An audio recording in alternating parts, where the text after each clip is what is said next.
നമസ്കാരം സാർ. നമസ്കാരം. നമസ്കാരം. സാർ, നമ്മുടെ ഈ തിരഞ്ഞെടുപ്പിൽ വിവിധ മണ്ഡലങ്ങളെക്കുറിച്ച് നമ്മൾ ചർച്ച ചെയ്ത് തുടങ്ങി. ഇപ്പോൾ ഇന്നിപ്പോൾ സോഷ്യൽ മീഡിയയിലൊക്കെ പലരും ചർച്ച ചെയ്യുന്ന ഒരു മണ്ഡലമാണ് നമ്മുടെ തിരുവനന്തപുരം സെൻട്രൽ. അതെ. തദ്ദേശ തിരഞ്ഞെടുപ്പിൽ ഒക്കെ തിരുവനന്തപുരം സെൻട്രൽ കഴിഞ്ഞ ലോക്സഭാ തിരഞ്ഞെടുപ്പിലൊക്കെ വലിയ ചർച്ചയായതാണ്. ലോക്സഭാ തെരഞ്ഞെടുപ്പിൽ എനിക്ക് തോന്നുന്നു UDF ആണ് അവിടെ മുന്നിൽ വന്നത്. ഏതാണ്ട് 4000 വോട്ടിൻ്റെ ലീഡ് ശശി തരൂരിനുണ്ടായിരുന്നു. തൊട്ടടുത്ത് രാജീവ് ചന്ദ്രശേഖർ സ്കോർ ചെയ്തു. പിന്നെ നമ്മുടെ തദ്ദേശ തിരഞ്ഞെടുപ്പ് വന്നപ്പോൾ LDF ആണ് അവിടെ മുന്നിൽ. പക്ഷെ അവിടെയും BJP തന്നെയാണ് 2ാം സ്ഥാനത്ത്. അപ്പോൾ ഈ LDF UDF ഇങ്ങനെ പല തെരഞ്ഞെടുപ്പുകളിലും 1ാമതും 3ാമതുമായിട്ട് നിൽക്കുകയാണ്. BJP കൺസിസ്റ്റൻ്റായിട്ട് 2ാം സ്ഥാനത്ത് നിൽക്കുകയാണ്. ഇപ്പോൾ നമ്മുടെ ഈ തിരുവനന്തപുരം സെൻട്രലിൽ BJPയുടെ സ്ഥാനാർത്ഥിയായിട്ട് ചെങ്കൽ രാജശേഖരൻ നായർ, അദ്ദേഹം BJPയുടെ ഒരു നേതാവാണ്, ഒരു വ്യവസായിയാണ്.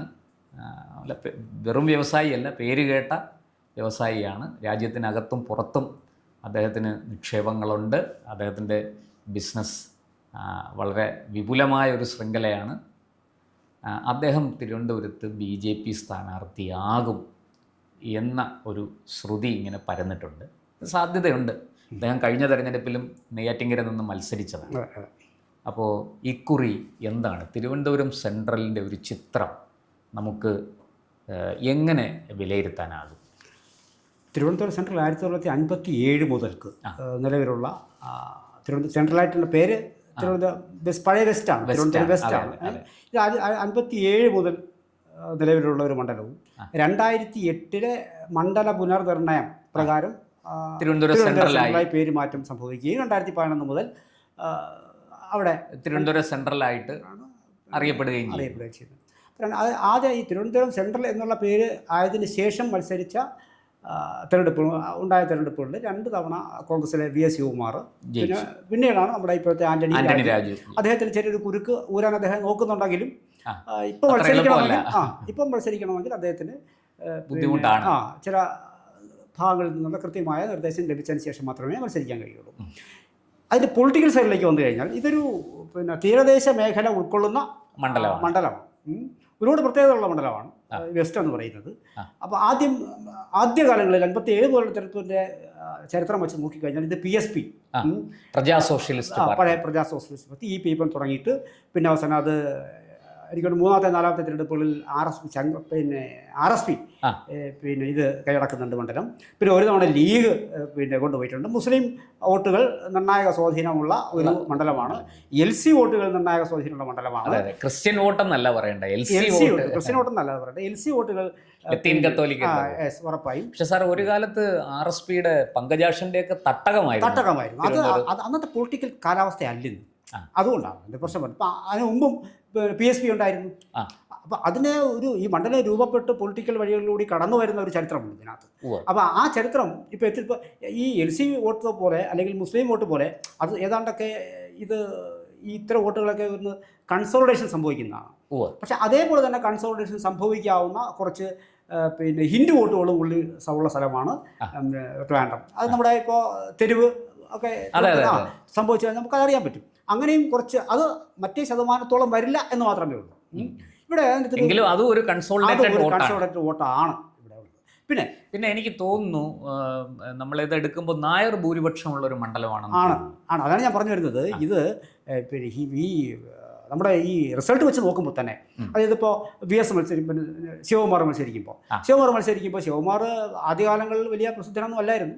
പിന്നെ ഇവിടെ വന്ന് പിന്നെ ബസ്സില് തിരുവനന്തപുരം 98-99 കാലത്താണ് അദ്ദേഹം അറിയപ്പെട്ടു തുടങ്ങിയത്. അപ്പോൾ ഒരു പ്രത്യേക സാഹചര്യത്തിൽ കൂടി അദ്ദേഹം അത് ലീഡറുടെ ാണ് പഴയ ഒരു ജാഥ തടഞ്ഞതുമായി ബന്ധപ്പെട്ടിട്ടുള്ള പിന്നെ കരുണാകരൻ നിർദ്ദേശപ്രകാരം. അപ്പോൾ എന്തായാലും ഉമ്മൻചാണ്ടിയുടെ ജാഥ നടന്നത് നെയ്യാറ്റിൻകര വെച്ചിട്ട്. അപ്പോൾ അന്ന് ആൾക്കാർ മുഖത്ത് വരച്ചു ആരടാ ഈ ശിവകുമാർ എന്ന് ചോദിച്ചിട്ടുണ്ട്. ഇങ്ങനെ പലരെയും പിന്നെ പെട്ടെന്നൊരു സുപ്രഭാതത്തിൽ താരങ്ങളാക്കി മാറ്റിയ മനുഷ്യൻ കൂടിയാണ് കരുണാകരൻ. അതിലൊരാളാണ് ശിവകുമാർ. പക്ഷേ ശിവകുമാറോട് മത്സരിക്കുമ്പോൾ സ്വാഭാവികമായിട്ടും ശിവകുമാറിനും പിന്നെ കോൺഗ്രസിൻ്റേതല്ലാത്ത വോട്ടുകൾ ലഭിച്ചിരുന്നു. ആ സാഹചര്യങ്ങൾ നിങ്ങൾക്ക് നോക്കിയാൽ മതി. സാറേ 2011 അദ്ദേഹം ആദ്യമായിട്ട് തിരുവനന്തപുരം സെൻട്രലിൽ നിന്ന് മത്സരിക്കുന്നത്. അതെ, 2011. അന്ന് എൻ്റെ ഓർമ്മ ശരിയാണെങ്കിൽ ആന്റണി രാജു LDF വേണ്ടിയും BK ശേഖർ, അന്തരിച്ച BK ശേഖർ BJPയുടെ സ്ഥാനാർത്ഥിയായിരുന്നു. പക്ഷേ തെരഞ്ഞെടുപ്പ് പ്രചാരണം തുടങ്ങി ഏതാനും ദിവസങ്ങൾ കഴിഞ്ഞപ്പോഴാണ് BK ശേഖറിന് ഒരു മാരകമായ രോഗം പിടിപെട്ടതായിട്ട് അറിയുന്നത്. അദ്ദേഹത്തിന് കരൾ രോഗം ആയിരുന്നു. പിന്നെ അദ്ദേഹത്തിന് തെരഞ്ഞെടുപ്പ് പ്രചാരണ പ്രവർത്തനങ്ങൾ മുന്നോട്ട് കൊണ്ടുപോകാൻ സാധിച്ചില്ല. അദ്ദേഹം പെട്ടെന്ന് തന്നെ ചികിത്സയ്ക്ക് പോയി. പക്ഷേ അദ്ദേഹം അതൊരു ഗുരുതരമായ ആയതുകൊണ്ട് അദ്ദേഹത്തിന് രക്ഷപ്പെടാൻ സാധിച്ചില്ല. പക്ഷെ എന്നിട്ടും അദ്ദേഹം 15,000-ഓളം വോട്ട് പിടിച്ചു. അല്ല, ആ 15,000 ആ വോട്ടുകൾ പിൽക്കാലത്ത് 35,000 വരെ എത്തി നിൽക്കുന്ന ഒരു കാഴ്ചയാണ് കാണുന്നത് BJPക്ക്. കണക്കുകളിലേക്ക് വന്നു കഴിഞ്ഞാൽ നമുക്ക് കണക്ക് ജസ്റ്റ് നോക്കിയിട്ട് ബാക്കി കാര്യങ്ങളിലേക്ക് പോകാം. ഇപ്പോൾ കണക്ക് നോക്കുമ്പോൾ തിരുവനന്തപുരത്ത് ആണെങ്കിൽ 2016 കണക്ക് വെച്ച് നോക്കുമ്പോഴത്തേക്ക് ഏതാണ്ട് 65, അവിടെ ഒരു വലിയ പോളിംഗ് പെർസെൻറ്റേജ് വരാത്തൊരു സ്ഥലം കൂടിയാണ്. 65%, 63% ഒക്കെയാണ് കഴിഞ്ഞ 16-ലും 21-ലും 65 നിൽക്കുന്ന ഒരു സ്വഭാവമാണ് ആ മണ്ഡലത്തിനുള്ളത്. 65% വോട്ട് അവിടെ പിന്നെ 2016 പോൾ ചെയ്യപ്പെട്ടപ്പോഴത്തേക്കും 10,000 വോട്ടിൻ്റെ മാർജിനാണ് VS ശിവകുമാർ ജയിച്ചു വരുന്നത്. അവിടെ അന്ന് ആന്റണി രാജു 35,000 വോട്ടുകളാണ് സെക്കൻഡ് വന്ന് പിടിച്ചത്. അവിടെ ശ്രീശാന്ത്, പഴയ ക്രിക്കറ്റ് ശ്രീശാന്ത് 34,764 വോട്ടുകൾ തൊട്ടടുത്ത് തന്നെ എത്തി എന്നുള്ളതാണ്. അപ്പോൾ 34-35 വേണം. ആന്റണി രാജു 35 പിടിച്ചുള്ളൂ എന്ന് പറയുമ്പോൾ ഒരു കാര്യം ആലോചിക്കണം. നമ്മൾ നേരത്തെ പറഞ്ഞ LC വോട്ടുകൾ ആന്റണി രാജുവിന് കിട്ടേണ്ട വോട്ടുകളാണ്. അപ്പോൾ അതിലിപ്പോൾ എല്ലാം കിട്ടിയിട്ടുണ്ടാവാം. പക്ഷേ ബാക്കി ഒരുപാട് ചോർച്ച ആന്റണി രാജു സംഭവിച്ചു എന്നുള്ളതാണ് 2016 കണക്കാക്കാൻ പറ്റുന്നത്. അന്ന് തൊട്ടടുത്ത് BJP ഉണ്ടായിരുന്നു. അല്ല സാർ, അന്ന് സത്യത്തിൽ ഒരു ഇടത് തരംഗം ഉണ്ടായിരുന്നു 2016. നമ്മൾ അത്ര ഈ 2006 പോലെ അല്ലെങ്കിൽ 2016 ഒരു അത്യാവശ്യം ഒരു ഇടത് തരംഗം ഉണ്ടായിരുന്നു. ആ സമയത്താണ് വാസ്തവത്തിൽ. എന്നിട്ടും ശിവകുമാർ അവിടെ ആന്റണി രാജുവിനെ വെട്ടി ജയിച്ചു. ആ ഭാഗത്താണ് ഞാൻ പറയുന്നത്. ശിവകുമാറിന് ഈ പറഞ്ഞതുപോലെ മറ്റു ചില വോട്ടുകൾ കൂടി ലഭ്യമായിരുന്നു. അന്നത്തെ ഒരു സാഹചര്യം എന്ന് പറയുന്നത് ഒരുപക്ഷെ BJP ഈ പിന്നെ ഒരു ത്രികോണ മത്സരത്തിന് പോലും കേപ്പബിൾ അല്ല എന്നുള്ള ചിന്തയിൽ കുറെ ഇന്ന് BJPക്ക് കിട്ടുന്ന കുറെ വോട്ടുകൾ അന്ന് പിന്നെ ശിവകുമാറിന് കിട്ടി. ആ സാഹചര്യം ഇന്ന് മാറി എന്നുള്ളതും കൂടി നമ്മൾ മനസ്സിലാക്കി. 10 വർഷം കൊണ്ട് നമ്മൾ വളരെ കൃത്യമായി തന്നെയാണ് കാര്യങ്ങൾ പറയുന്നത്. അന്ന് ഒരുപക്ഷെ നായർ വോട്ടുകൾ പോലും വളരെയധികം ഇദ്ദേഹത്തിലേക്ക് ഒഴുകി ചെന്നു. അത് ഒരു ഈ ഇദ്ദേഹത്തിൽ വരേണ്ടുന്ന വോട്ടുകളായിരുന്നില്ല അന്ന്. പക്ഷേ BJP ജയിക്കില്ല എന്നുള്ളൊരു അന്നത്തെ ഒരു സാഹചര്യം അതായിരുന്നു. അവിടെ വളരെ കൃത്യമായി തന്നെ ഇദ്ദേഹത്തിന് 35,000 വോട്ടുകളെ ആന്റണി രാജുവിന് പിടിക്കാനും കഴിഞ്ഞിരുന്നുള്ളൂ. സാഹചര്യം വീണ്ടും മാറുന്നു. 2021 എത്തുന്നു. അന്ന് പിന്നെ ഏതാണ്ട് 2 ലക്ഷത്തിന് താഴെയായിരുന്നു പിന്നെ ടോട്ടൽ വോട്ടേഴ്സ് അവിടെ ഉണ്ടായിരുന്നു 2016. ഇത് 2021 വരുമ്പോൾ 2 ലക്ഷത്തിന് മുകളിലേക്ക് വരികയാണ്. പിന്നെ വോട്ടർമാരുടെ എണ്ണം വർദ്ധിക്കുകയാണ് ചെയ്യുന്നത്. ആ സമയത്ത് ഈ 65-ൽ നിന്നും പോളിംഗ് ശതമാനം 21 എത്തിയപ്പോൾ 63 എത്തി. അവിടെ 63 എത്തുമ്പോൾ അതിന് വളരെ കൃത്യമായ റിഫ്ലക്ഷൻ ഉണ്ട് അതിനകത്ത്. അവിടെ ആന്റണി രാജു 35 കിടന്ന ആന്റണി രാജു മെല്ലെ മുകളിലേക്ക്, ആന്റണി രാജുവിനുള്ള കൃത്യമായ സ്വാധീനമുള്ള മണ്ഡലം തന്നെയാണ് ഇല്ലെന്ന് പറയുന്നില്ല. വളരെ കൃത്യമായ സ്വാധീനമുണ്ട്. ആ വോട്ടുകൾ സമാഹരിക്കുന്നതിൽ അതിന് ചില പ്രശ്നങ്ങൾ പറ്റി എന്നുള്ളത് മാത്രമല്ല, VSന് അനുകൂലം ശിവകുമാറിന് അനുകൂലമായി ചില വോട്ടുകൾ മാറുകയും ചെയ്തു. സാഹചര്യം വീണ്ടും മാറുന്നു. 2021 വരുമ്പോൾ 7,000 ചില്ലറ വോട്ടുകൾക്കാണ് ഭൂരിപക്ഷം ആന്റണി രാജു ജയിച്ചത്. അത് നമ്മൾ കുറച്ച് കാണേണ്ട കാര്യമില്ല. കാരണം 10,000 ലഭിച്ച വോട്ട് മറികടന്നാണ് അദ്ദേഹം വലിയ വ്യത്യാസത്തിൽ ആന്റണി രാജു അന്ന് അവിടെ മുന്നേറി. അതിനുള്ള ഒരു ബാക്ക്ഗ്രൗണ്ട് അദ്ദേഹം ഈ കഴിഞ്ഞ 5 വർഷം കൊണ്ട് ഒരുക്കി എന്നുള്ളതാണ്. 2016 മുതൽ 2021 വരെയുള്ള ആ ഒരുക്കലിന്റെ ഭാഗമായിട്ടാണ് അദ്ദേഹത്തിന് ആ വിജയം വലിയ തരത്തിലുള്ളൊരു. പിന്നെ VS ശിവകുമാറിനെതിരെ ഉയർന്നു വന്നതായ ചില ആരോപണങ്ങൾ, ഒരു ജനവിരുദ്ധ വികാരം ഒക്കെ ഉണ്ടായി. അവിടെ സംഭവിച്ചത് വീണ്ടും നമ്മൾ നോക്കുമ്പോൾ ശിവകുമാർ 41,000 വോട്ട് പിടിച്ചിരുന്നു. 41,000 വോട്ട് പിടിച്ചിരുന്നു. പക്ഷേ അദ്ദേഹത്തിന് 7,000 ചില്ലറ പിന്നെ വോട്ടുകൾക്ക് പിന്നെ സറണ്ടർ ചെയ്യേണ്ടി വന്നു. അവിടെ കൃഷ്ണകുമാർ എന്ന് പറയുന്ന BJPയുടെ കാൻഡിഡേറ്റിന് വീണ്ടും മത്സരിക്കുന്നത്.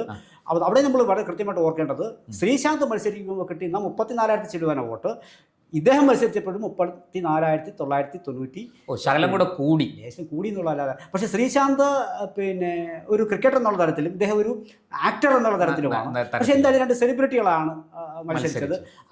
എന്നിരുന്നാൽ കൂടിയും ഇവിടെ നമ്മൾ മനസ്സിലാക്കേണ്ടത് 35,000 വോട്ടുകൾ അവിടെ BJPക്ക് ബേസ് ആയിട്ടുണ്ട് എന്നുള്ളതാണ് നമ്മൾ മനസ്സിലാക്കാൻ. അപ്പോൾ ഈ ഒരു സാഹചര്യത്തിൽ നിന്നുകൊണ്ടാണ് BJP ഇപ്പോൾ തെരഞ്ഞെടുപ്പിനെ നേരിടുന്നത്. അവിടെ ചെങ്കൽ രാജശേഖരൻ എന്ന് പറയുന്ന പിന്നെ പ്രസിദ്ധനായ മനുഷ്യനാണ് വരുന്നത് എങ്കിൽ നല്ലൊരു വ്യവസായിയാണ് അദ്ദേഹം നേരത്തെ നെയ്യാറ്റിൻകര അദ്ദേഹം പറഞ്ഞതുപോലെ നെയ്യാറ്റിൻകര മത്സരിച്ചിട്ടുണ്ട്. ഈ ഒരു ഈ 16-ൽ നിന്ന് 21-ലേക്ക് വന്നപ്പോൾ ഈ ഭൂരിപക്ഷം മറിച്ച് പിന്നെ ഇദ്ദേഹം വരാൻ സാധിച്ചു. പക്ഷേ ആന്റണി രാജുവിന് പണ്ട് ശിവകുമാറിനുള്ളത് തന്നെ കുറേയധികം ചീത്തപ്പേരുകൾ ഇപ്പോൾ ആന്റണി രാജുവിനുണ്ട്. ഒരു കേസിൽ ശിക്ഷിക്കപ്പെട്ടു, അദ്ദേഹത്തിന് മത്സരിക്കാൻ സാധിക്കില്ല, വിലക്കുണ്ട്. ഇതെല്ലാം ഈ പ്രശ്നങ്ങളെല്ലാം നിലനിൽക്കുമ്പോഴാണ് ഈ തെരഞ്ഞെടുപ്പ് ഇനി ഒരു പക്ഷേ. അപ്പോൾ അവിടെ ചെങ്കൽ രാജശേഖരൻ നായർ എത്തിക്കഴിഞ്ഞാൽ ഈ 15 വോട്ടുകൾ മറിക്കുക എന്ന് പറയുന്നത്, ഈ 7000 ചില്ലറ വോട്ട് മറിക്കുക എന്ന് പറയുന്നത് ഇമ്പോസിബിൾ എന്ന് ആരും ധരിക്കണ്ട. പ്രത്യേകിച്ചും രാഷ്ട്രീയ കാലാവസ്ഥ ഏറെ മാറിക്കഴിഞ്ഞിരിക്കുന്നു. വലിയ തോതിൽ ജനവിരുദ്ധ വികാരം ഇതിനകത്തുണ്ട്. ഭരണവിരുദ്ധ വികാരം വളരെ ഭരണവിരുദ്ധ വികാരമുണ്ട്. ഭരണവിരുദ്ധ വികാരം എന്നുള്ളത് മാത്രമല്ല, അത് ഏറെക്കുറെ മുഖ്യമന്ത്രിയിലാണ് കേന്ദ്രീകരിച്ചിരിക്കുന്നത്. അപ്പോൾ പിന്നെ സെക്രട്ടേറിയറ്റിനൊക്കെ ആ ഒരു വളരെ അടുത്ത് കിടക്കുന്ന മണ്ഡലമാണ്. ഇപ്പോൾ ഒരു കച്ചവടത്തിനായിട്ട് തീരദേശയിലെ ആൾക്കാർ പിന്നെ തിരുവനന്തപുരത്തിൻ്റെ ഹൃദയഭാഗത്തേക്ക് എത്തുമ്പോൾ അവർ നിത്യം കാണുന്നത് ആശാവർക്കർമാരുടെ സമരവും വലിയ ബുദ്ധിമുട്ട് സമരങ്ങൾ കാണുന്നത്. ഇതൊക്കെ മനസ്സിലുണ്ടാക്കിയിട്ടുള്ള ഒരു ഇമ്പാക്റ്റ് ഉണ്ട്, അതുണ്ട്. പിന്നെ മാറിയ സാഹചര്യത്തിൽ BJP എല്ലായിടത്തും വളരെ പിന്നെ കൂടുതൽ ശ്രദ്ധ പതിപ്പിക്കുന്നു എന്നുള്ളത് ഒരു കാര്യം. ഇനിയൊരു കാര്യം കൂടി പറഞ്ഞുതരാം. ഇനി കോവളത്ത് ഒരു ബൈ ഇലക്ഷൻ നടന്നിരുന്നു. 50 സീറ്റുകൾ BJP നേടിക്കൊണ്ട് നഗരസഭ പിടിച്ചടക്കുമ്പോൾ ഒരു സ്ഥാനാർത്ഥിയുടെ മരണം കൊണ്ട് ഒരു പിന്നെ കോവളത്തെ ഇലക്ഷൻ മാറ്റിവെച്ചിരുന്നു. അതിൽ വളരെ തിരുവനന്തപുരത്തെ മുഴുവൻ അല്ലെങ്കിൽ കേരളത്തെ മുഴുവൻ ഞെട്ടിച്ചുകൊണ്ടാണ് BJPയുടെ വോട്ട് ഷെയർ കൂടിയത്. അതും തീരദേശ മേഖലയായിരുന്നു. അവർക്ക് തീരദേശ മേഖലയിൽ എന്ത് അത്ഭുതം കാണിക്കാൻ സാധിക്കും അത് ഏതാണ്ട് 100-300 വോട്ടുകൾക്കാണ് പിന്നെ വ്യത്യാസം വന്നെങ്കിലും 800 എനിക്ക് തോന്നുന്നു 800 അല്ല, BJP അവിടെ കഴിഞ്ഞ തെരഞ്ഞെടുപ്പിൽ പിടിച്ചിരുന്നതിനേക്കാൾ ഏതാണ്ട് 3 ഇരട്ടിയോ 4 ഇരട്ടിയോ വോട്ട്. അതാണ് ഞാൻ പറഞ്ഞത്. ഒരു 600-ൽ നിന്നും 2400 ഏതാണ്ട് 500-ന് താഴെ ആയിരുന്നു. അത് 1000 എത്രയോ ആയിട്ട് വർദ്ധിച്ചു. 2000 വലിയ വർധന, 3-4 ഇരട്ടിയാണ്. അപ്പോൾ തീരദേശ മേഖലയിൽ എങ്ങനെ പെരുമാറണമെന്ന് BJP പഠിച്ചു കഴിഞ്ഞു എന്നുള്ളതും കൂടി ആ പിന്നെ ഉപതെരഞ്ഞെടുപ്പ് വ്യക്തമാക്കി എന്നുള്ളതാണ്. അവിടെ എന്നിട്ട് സാർ അവിടെ നമ്മൾ മനസ്സിലാക്കേണ്ടത് ഒരു ഈ സോഷ്യൽ എഞ്ചിനീയറിങ്ങിൻ്റെ ഭാഗമായിട്ട് ഒരു ലത്തീൻ കത്തോലിക്കർക്ക് സ്വാധീനമുള്ളൊരു പ്രദേശമാണ്. ക്രിസ്ത്യൻ വോട്ട് ധാരാളമുള്ള ഒരു മണ്ഡലമാണ്. എന്നിട്ടും അവരവിടെ ഒരു ഹിന്ദു നേതാവിനെയാണ് നിയോഗിച്ചത് BJPയിലെ. അവരൊരു ഈ പറയുന്ന പോലെ ഈ സാമുദായിക സന്തുലനം പാലിക്കാൻ വേണ്ടിയിട്ട് ഒരു ക്രിസ്ത്യൻ കാൻഡിഡേറ്റിനെ അല്ല നിർത്തിയത്, ഒരു ഹിന്ദു കാൻഡിഡേറ്റിനെയാണ് നിർത്തിയത്. എന്നിട്ടും ഇത്രയും വോട്ട് പിടിച്ചു എന്നുള്ളത് ഈ എങ്ങനെയാണ് തീരദേശ മേഖലകളിൽ വർക്ക് ചെയ്യേണ്ടത് എന്നത് കൃത്യമായി BJPക്ക് മനസ്സിലാക്കി കഴിഞ്ഞു എന്നുള്ളതാണ്. പിന്നെ രാജീവ് ചന്ദ്രശേഖർ എന്ന് പറയുന്ന മനുഷ്യൻ ഇവിടെ വന്നതോടുകൂടി തന്നെ കേരളത്തിലേക്ക് ശ്രദ്ധ കൂടുതൽ പതിപ്പിച്ച് അദ്ദേഹം ആ ഉത്തരവാദിത്തപ്പെട്ട സ്ഥാനത്ത് ഇരുന്നതിന് ശേഷം കുറച്ചുകൂടെ വോട്ടർമാർ രാജീവ് ചന്ദ്രശേഖരനെ വിശ്വസിക്കുന്നു എന്നുള്ളതാണ് ഈ മേഖലയ്ക്ക് വേണ്ടി. ഒരു ചോദ്യം കൂടെ അതിനകത്ത്, ഈ ചെങ്കൽ രാജശേഖരൻ നായർ മത്സരിക്കാൻ വരുമ്പോൾ അദ്ദേഹം NSSുമായിട്ട് വലിയ അടുപ്പമുള്ള ഒരാളാണ്. ഈ തിരുവനന്തപുരം സെൻട്രൽ മണ്ഡലത്തിൽ NSS നിർണായകമാണ്. SNDPക്കും കുറച്ച് വോട്ടുണ്ട്. പക്ഷേ അവിടുത്തെ ഹിന്ദു വോട്ടെന്ന് പറയുന്നത് ഏറ്റവും വലിയ, ആ മണ്ഡലത്തിലെ ഏറ്റവും കൂടുതൽ വോട്ടുള്ളത് നായർ വോട്ടാണെന്നാണ് ഞാൻ മനസ്സിലാക്കുന്നത്. ഒരു പക്ഷേ ലത്തീൻ കത്തോലിക്കരും അത്രയൊക്കെ എത്തിയേക്കാം. എങ്കിലും ഈ NSSുമായിട്ട് വലിയ അടുപ്പമുള്ള NSSൻ്റെ എന്താ പറയുക ഡയറക്ടർ ബോർഡ് മെമ്പറൊക്കെ ആണ് അദ്ദേഹം എന്നാണ് ഞാൻ മനസ്സിലാക്കുന്നത്. അങ്ങനെയുള്ള ഒരാൾ മത്സരിക്കുമ്പോൾ തീർച്ചയായിട്ടും അത് ഒരു BJPക്കൊരു ഒരു വലിയ നേട്ടമാണ്. അതാണ് ഞാൻ പറഞ്ഞത്.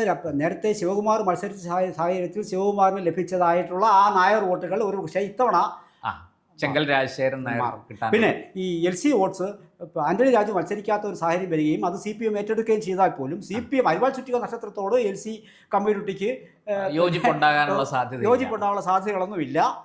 പിന്നെ പുറമേ നമുക്കത് അങ്ങനെ പറയുമെന്നുണ്ടെങ്കിൽ അത്തരം യോജിപ്പുള്ളതുകൊണ്ടുള്ള സാധ്യത അവിടെ ഇല്ല. അത് എല്ലാം കൂടി കൂട്ടി വായിക്കുമ്പോൾ ചെങ്കൽ രാജശേഖരന് ഉറപ്പായും തന്നെ വിജയപ്രതീക്ഷയുള്ള ചെങ്കൽ രാജശേഖരൻ എന്നുള്ള BJPക്ക് ആരെ നിർത്തിയാൽ പോലും വിശേഷിച്ച് ചെങ്കലിനെ പോലുള്ള ഒരാളാകുമ്പോൾ കൂടുതൽ മണ്ഡലം അറിയുന്ന ആളായി മാറുകയാണ്. അപ്പോൾ പിന്നെ NSSൻ്റെ വോട്ട്സ് ഞാൻ മനസ്സിലാക്കിയിടത്തോളം കഴിഞ്ഞ ലോക്സഭാ തെരഞ്ഞെടുപ്പിലും ഈ ലത്തീൻ കത്തോലിക്കരുമായിട്ട് പല ചർച്ചകൾ നടത്തിയത് BJPയിൽ നിന്ന് ചെങ്കൽ രാജശേഖരൻ നായരുടെ നേതൃത്വത്തിലാണ്. രാജീവ് ചന്ദ്രശേഖറിന് വേണ്ടി അദ്ദേഹത്തിൻ്റെ പരിപാടികൾ അവിടെ സംഘടിപ്പിച്ചതും ഈ ചെങ്കൽ രാജശേഖരൻ നായരുടെ നേതൃത്വത്തിലാണ്. ഇതും അദ്ദേഹത്തിനൊരു അഡ്വാൻറ്റേജായി മാറും. മാത്രമല്ല ഈ കൃഷ്ണകുമാർ എന്ന് പറയുന്ന ആൾ ഈ ഏരിയയുമായി ബന്ധപ്പെട്ടിട്ട് ഒരുപാട് പ്രവർത്തനങ്ങൾ ഒരു വ്യക്തിയാണ് നടത്തിയെങ്കിലും വ്യക്തിയുടെ പേരിലല്ല, അത് പാർട്ടിക്ക് ഗുണകരമായ രീതിയിൽ വോട്ടുകളായി മാറ്റപ്പെട്ടിരുന്നിരിക്കാം. അതും കൂടി ഇത്തവണ നമ്മൾ കൗണ്ട് ചെയ്യേണ്ടി വരും. ചുരുക്കത്തിൽ പറഞ്ഞാൽ ചെങ്കൽ രാജശേഖരൻ എന്ന് പറയുന്നത് ഈ ഏരിയ കൃത്യമായിട്ട് ഒരുപക്ഷെ കോൺസെൻട്രേറ്റ് ചെയ്ത് തിരുവനന്തപുരം സെൻട്രൽ എന്ന് ഞാൻ പറയുന്നില്ല, പക്ഷേ ഈ തീരദേശ മേഖലയെക്കുറിച്ച് കൃത്യമായ ബോധ്യമുള്ള ആളാണ്. രാജീവ് ചന്ദ്രശേഖരൻ ലോക്സഭയിൽ മത്സരിക്കുമ്പോഴും ഈ മേഖലയ്ക്ക് പ്രത്യേകം പാക്കേജ് വരെ പ്രഖ്യാപിച്ചതാണ്. പക്ഷെ അതൊന്നും വോട്ടായി കണ്ടില്ല എന്നുള്ളതാണ്. വോട്ടായി കാണാത്തത് കാരണം അവരുടെ ഭാഗത്ത് കുത്തിത്തിരിപ്പുണ്ടാക്കാനുള്ള ഇടത് വലത് മുന്നണിയുടെ ശ്രമമാണ് അവിടെ അതൊക്കെ ഉണ്ടായെങ്കിലും നമ്മൾ നോക്കുമ്പോൾ ഈ നെയ്യാറ്റിൻകരയിലും കോവളത്തും അടക്കം BJPക്ക് വോട്ട് കൂടി എങ്ങനെ കൃത്യമായിട്ട് അതുകൊണ്ട് ലത്തീൻ കത്തോലിക്കർക്ക് BJPയോട് എന്തെങ്കിലും അയിത്തമുണ്ട് എന്ന് കരുതാൻ കഴിയില്ല. ഇതെല്ലാം കൂടി വർക്കൗട്ട് ചെയ്ത് കഴിഞ്ഞാൽ ഈ നായർ ഈഴവ വോട്ടുകളുടെ ഒരു കൺസോൾട്ടേഷൻ ഉണ്ടാവുകയും ലത്തീൻ കത്തോലിക്കരുടെ വോട്ടിൽ ഒരു ചെറിയ ശതമാനമെങ്കിലും കിട്ടുകയും ചെയ്താൽ തീർച്ചയായിട്ടും ചെങ്കൽ രാജശേഖരൻ നായർ കേരള നിയമസഭയിൽ സാധ്യതയുണ്ട്. മാത്രമല്ല ഏറ്റവും കൂടുതൽ നടന്ന നമ്മുടെ ലോക്കൽ ബോഡി ഇലക്ഷൻസിൽ അവിടെ 33,000 ചില്ലുവാൻ വോട്ട് UDFന്, അവിടെ 10-ന് വിപരീതമായി കൂടി 40,000 പരം വോട്ട് LDFനാണ് ലഭിച്ചിട്ടുണ്ടാവും. പക്ഷേ അവിടെ നമ്മൾ നോക്കേണ്ടത് ഏതാണ്ട് 34,450 35 വോട്ട് 35,000 വോട്ടോടെ അവിടെ ഉണ്ട്. അതായത് കൃത്യമായിട്ട് കൃത്യമായിട്ടുണ്ട്. ഈ ബേസിൽ നിന്ന് വർക്ക് ചെയ്താൽ ഈ ബേസിൽ നിന്ന് വർക്ക് ചെയ്താൽ മതി. കോൺസെൻട്രേറ്റ് ചെയ്ത് മറ്റ് ഏരിയയിലേക്ക് അവിടെ പ്രവർത്തനം വ്യാപിപ്പിക്കാൻ പറ്റും. അങ്ങനെ വ്യാപിപ്പിച്ചു കഴിഞ്ഞാൽ സ്വാഭാവികമായും 7,000 വോട്ടിൻ്റെ ഭൂരിപക്ഷമൊക്കെ ഉണ്ടായിരുന്നുള്ളൂ. 10,000 വരെ മറിച്ച ഒരു സാഹചര്യങ്ങൾ ആ മണ്ഡലത്തിലുണ്ട്. പിന്നെ ഭരണവിരുദ്ധ വികാരം വളരെ ശക്തമാണ്. ഇപ്പോഴും നമുക്കറിയാം, ഈ മണ്ഡലം നമുക്കറിയാമല്ലോ, ഒരുപാട് പരാതികൾ വിട്ട് കിടക്കുകയാണ്. അതെ, ഒരുപാട് സഞ്ചരിക്കാൻ പോലും കഴിയാത്ത റോഡ് ഗതാഗത പ്രശ്നങ്ങൾ വളരെ കൂടുതൽ, കുടിവെള്ളക്ഷാമം, അതുപോലെ തന്നെ ഈ പറഞ്ഞ പോലെ സെക്രട്ടേറിയറ്റ് സ്ഥിതി ചെയ്യുന്ന ഒരു മണ്ഡലമാണ്. അതിൻ്റെ വികസനം എന്ന് പറയുന്നത് വളരെ പരിതാപകരമാണ്, വളരെ ദയനീയമാണ്. വലിയ രീതിയിൽ വികസനം കാത്തിരിക്കുന്ന ഒരു മണ്ഡലമാണ്. ഈ തീരദേശം ഉൾപ്പെടുന്നത് കൊണ്ട് തന്നെ ടൂറിസത്തിനൊക്കെ വലിയ സാധ്യതകളുള്ള മണ്ഡലമാണ്. പക്ഷേ അതൊക്കെ എത്ര അളവിൽ നമ്മൾ പ്രയോജനപ്പെടുത്തി എന്നൊരു ചോദ്യമുണ്ട്. പിന്നെ മറ്റൊരു പ്രത്യേകത കൂടിയുണ്ട് സാർ, ഏറ്റവും കൂടുതൽ സർക്കാർ ഉദ്യോഗസ്ഥരുള്ള ഒരു മണ്ഡലമാണ്. അത് നമ്മൾ ഒട്ടും കുറച്ച് കാണാൻ പാടില്ല. ഇതെല്ലാം ഈ സർക്കാർ ഉദ്യോഗസ്ഥർ വലിയ രീതിയിൽ LDF ഗവൺമെൻറ്റിന് വിരുദ്ധമായൊരു നിലപാടെടുത്ത് നിൽക്കുകയാണ്. എത്ര വോട്ട് അധികം BJPക്ക് പിടിക്കാൻ കഴിയും എന്നുള്ളതിനാണ് ഇവിടെ ഈ 35-ൽ നിന്ന് BJP എത്ര കയറുന്നു എന്നുള്ള അത് ഈ 5 വർഷത്തെ മാറ്റം കൃത്യമായി ആൾക്കാരുടെ മനസ്സിലേക്ക് എത്തിക്കാൻ സാധിച്ചാൽ ഇക്കുറി BJPക്ക് അവിടെ ഒരു സാധ്യതയുണ്ട്. നേരത്തെ പറഞ്ഞ ശക്തമായ ത്രികോണ മത്സരം മാത്രമല്ല, വിജയിച്ചു വരാൻ നല്ല സാധ്യതയുള്ള കേരളത്തിലെ തന്നെ ഒരു മണ്ഡലമാണിത്. തർക്കം വേണ്ട. ചെങ്കൽ രാജശേഖരൻ നായർ മത്സരിക്കുകയാണെങ്കിൽ തീർച്ചയായിട്ടും. നന്ദി, നമസ്കാരം. കൂടുതൽ വാർത്തകളും വിശേഷങ്ങളും നേരിട്ട് ലഭിക്കാൻ ജനങ്ങളിൽ നിന്ന് ജനങ്ങളിലേക്ക് ജനഭൂമി ന്യൂസ് സബ്സ്ക്രൈബ് ചെയ്യൂ. ബെൽ ബട്ടൺ അമർത്താനും മറക്കരുത്.